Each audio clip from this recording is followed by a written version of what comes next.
एक दफा का जिक्र है कि एक शेर बहुत मजे से सो रहा था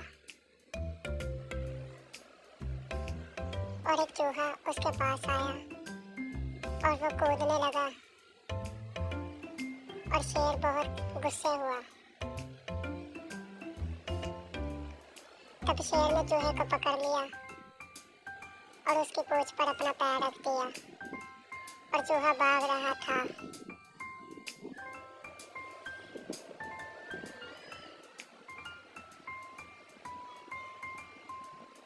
और शेर हंसने लगा और चूहा कहने लगा कि मुझे छोड़ दो, मुझे छोड़ दो, मैं भी तुम्हारी कभी मदद कर दूंगा, मुझे छोड़ दो। तब एक दफा शेर शिकारी के हत्थे चढ़ गया और शेर चला रहा था कि मेरी मदद करो, मेरी मदद करो। तब चूहे ने आकर अपने दांतों से उस शिकारी के फंदे की रस्सी को काटा